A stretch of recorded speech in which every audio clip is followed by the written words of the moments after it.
Dan pemirsa, untuk membahasnya kami sudah terhubung dengan Head of Retail Research MNC Sekuritas, Herdit Tiawi Caksana. Halo, apa kabar Mas Didit? Halo, selamat sore. Kabar baik, Mas. Ya, selamat sore Mas. Hari ini IHSG ditutup menguat tipis Ya. 0,87% ke level 5.700-an. Namun jika kita tarik garis sejak awal tahun, indeks sebenarnya sudah ambles lebih dari 33%. Apakah penguatan dalam 2 hari terakhir ini merupakan sinyal pembalikan arah yang valid, Mas? Oke, baik. Kalau kita lihat memang secara teknikal, pergerakan IHSG ini masih berada di fase downtrend ya, baik dari jangka menengah dan jangka pendeknya. Namun demikian, kalau kita lihat dari jangka pendeknya terlebih dahulu, ini masih berada di fase downtrendnya, masih berada di channel downtrendnya, dan belum menunjukkan adanya validitas untuk IHSG reversal ya, atau rebound gitu ya. Jadi kami masih memperkirakan pergerakan penguatan IHSG selama 2 hari belakangan ini merupakan rebound-rebound kecil dalam downtrend channelnya, dan meskipun kalau kita lihat masih disertai dengan munculnya volume pembelian, nampaknya penguatan ISG ini belum cenderung valid ya dalam tanda kutip seperti itu.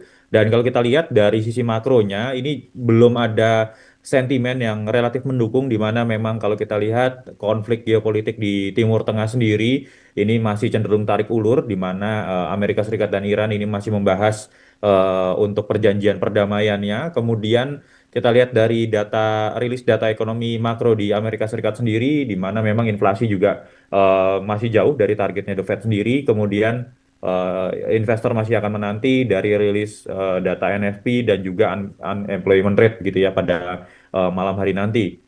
Kemudian dari sisi The Fed sendiri, The Fed masih cenderung higher for longer nampaknya ke depannya, melihat dari data inflasi yang juga masih tinggi, dan juga nanti tergantung dari data pekerjaan seperti apa. Kalau misalnya data pekerjaannya juga belum mendukung, nampaknya suku bunga The Fed ini nampaknya masih akan terjaga di level atas terlebih dahulu seperti itu.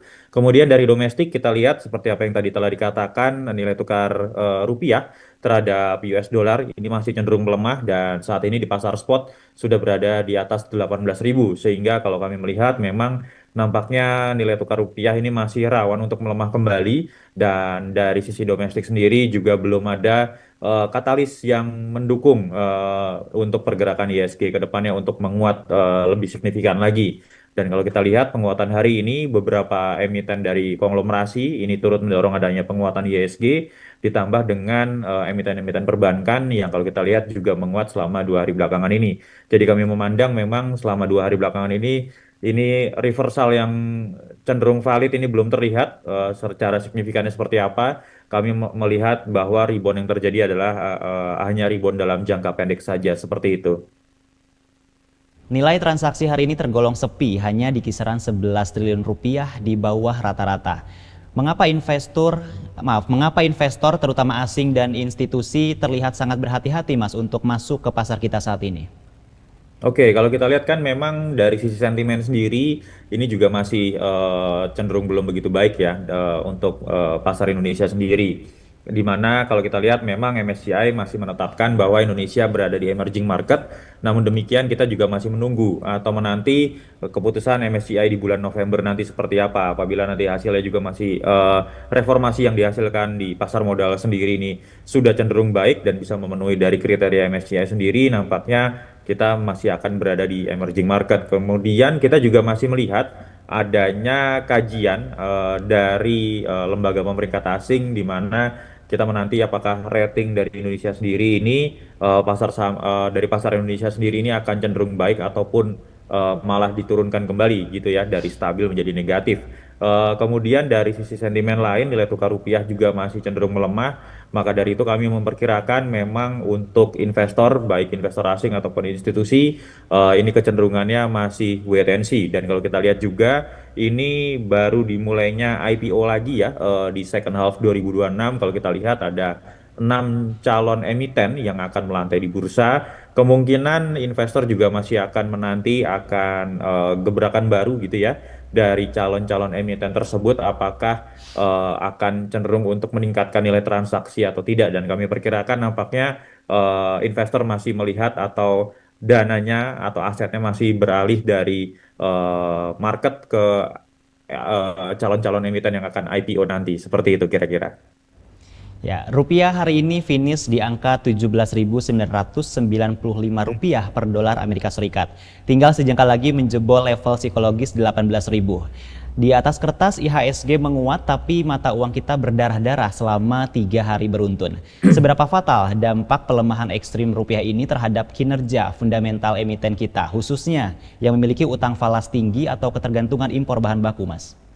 Oke, kalau kita lihat memang ini korelasinya agak cukup kuat ya dengan emiten-emiten yang berhubungan dengan pergerakan dari nilai tukar rupiah terhadap US dollar. Di mana kalau kita lihat dengan melemahnya nilai tukar rupiah terhadap US dollar tentu saja akan menggerus margin dari emiten-emiten yang bersangkutan. Karena kan kalau kita lihat jadinya biaya operasional ini akan cenderung meningkat. Kemudian dari sisi kenaikan harga produknya juga tidak jadi terlalu signifikan begitu ya, sehingga nanti nampaknya marginnya akan cenderung tergerus seperti itu. Kemudian nanti diperkirakan juga akan ada namanya rugi kurs begitu ya untuk dari emiten-emiten yang berkorelasi kuat dengan nilai tukar, sehingga dengan adanya kurs rupiah yang melemah atau dolar yang menguat seperti ini diperkirakan akan kita lihat di laporan laba ruginya gitu ya, akan melihat dari laba bersihnya nampaknya akan tergerus akibat adanya rugi dari nilai tukar rupiah terhadap US dollar sendiri. Dan kita juga melihat memang dengan penguatan nilai tukar, sorry, dengan penguatan IHSG dan melemahnya nilai tukar rupiah ini kan gapnya juga agak cukup lebar ya. Maka dari itu kami masih memperkirakan memang nampaknya worst case skenario-nya IHSG masih berada di fase downtrend-nya, nampaknya juga masih akan terkoreksi ke area 5.400-an untuk pergerakan dari IHSG sendiri. Jadi para investor bisa mencermati area tersebut ya untuk pergerakan selanjutnya, begitu Mas. Data hari ini menunjukkan hampir separuh nilai transaksi bursa dimonopoli oleh 3 bank raksasa, BBCA, BMRI, dan BBRI. Jika fondasi IHSG hanya bertumpu pada segelintir saham big caps ini, bukankah ini menunjukkan struktur pasar kita sangat rapuh? Lalu bagaimana jika sentimen global memicu aksi ambil untung massal pada ketiga saham bank ini, Mas? Oke, betul sekali. Kalau kita lihat memang penguatan hari ini, 2 hari kemarin bahkan ya, sehingga hari ini, pergerakan IHSG ini masih didominasi oleh penguatan dari emiten-emiten perbankan. Karena tentu saja kalau kita lihat emiten perbankan ini kecenderungannya menjadi movers ya bagi IHSG sendiri. Bobotnya juga masih cenderung besar di IHSG sendiri. Bukan tidak mungkin apabila emiten perbankan ini menguat, tentu saja akan mendorong pergerakan IHSG juga yang akan menguat. Dan kalau kita lihat apabila nanti terjadi worst case-nya ya, terjadi aksi ambil untung atau profit taking di emiten-emiten perbankan khususnya yang big caps gitu ya, ya tentu saja ini akan membalikan pergerakan arah dari IHSG sendiri. Kami melihat penguatan yang terjadi dari emiten-emiten perbankan ini nampaknya dipengaruhi oleh kinerja 5 month dari emiten-emiten perbankan, karena kalau kami melihat memang dari kinerja laba bersihnya ini juga cenderung cukup baik, bertumbuh, di mana beberapa emiten perbankan mencatatkan pertumbuhan laba bersih ini yang cukup signifikan begitu ya. Jadi nampaknya ada aksi akumulasi dari emiten-emiten perbankan kemarin yang sudah turun cukup dalam dari perbankan sendiri, dan beberapa hari belakangan ini juga cenderungannya menguat. Jadi yang harus dijaga adalah dan juga harus dicermati oleh investor adalah bagaimana pengaruh dari pergerakan emiten perbankan terhadap pergerakan ISG ke depannya. Begitu kira-kira. Iya, Mas Didit, pasar global tengah menantikan rilis data ketenaga Ya. kerjaan non-farm payrolls Amerika Serikat.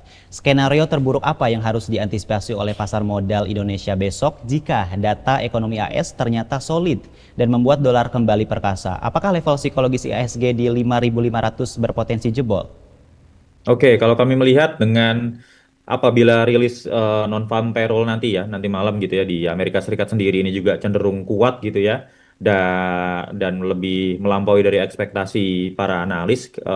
Kami melihat nampaknya ini the Fed akan kecenderungannya menahan suku bunga acuannya lebih lama, jadi masih higher for longer untuk ke depannya begitu ya, dan worst case-nya nampaknya the Fed berpeluang untuk meningkatkan suku bunga acuan untuk ke depannya.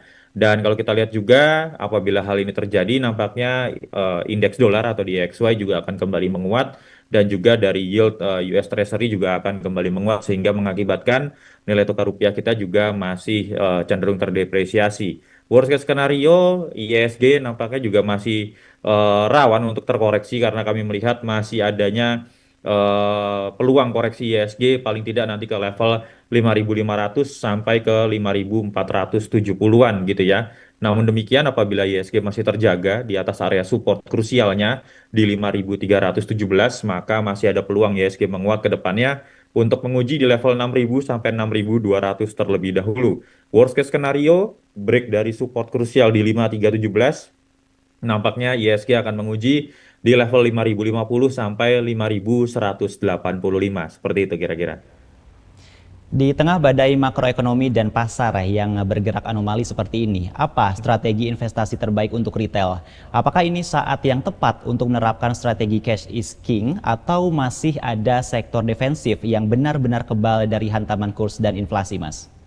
Oke, kalau untuk strategi bagi para investor sendiri ini sebenarnya nanti tergantung bagaimana dari profil resikonya investor masing-masing ya. Namun kami melihat memang nampaknya ini bisa untuk cenderung selektif buy ke depannya untuk beberapa emiten gitu ya, di mana kalau kita lihat dari harga komoditas, khususnya dari harga komoditas emas, ini nampaknya juga ke depannya akan cenderung menguat ya dalam jangka pendek. Ini juga bisa menjadi pilihan bagi para investor untuk melihat dari emiten-emiten yang berkorelasi kuat dengan pergerakan harga emas sendiri.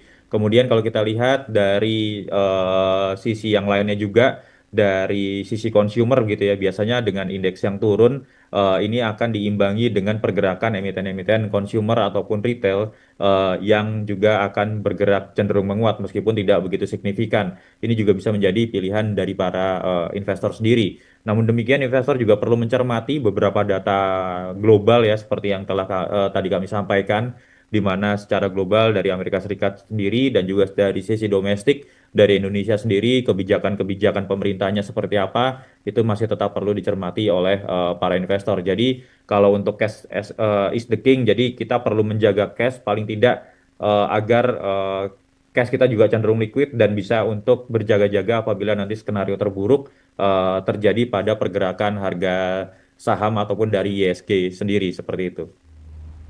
Baik, terima kasih banyak Mas Didit untuk waktu dan analisisnya di Prime Report kali ini. Sukses dan sehat selalu, Mas. Ya, terima kasih juga. Pemirsa, Prime Report akan kembali dengan berita penting lainnya. Tetaplah bersama kami.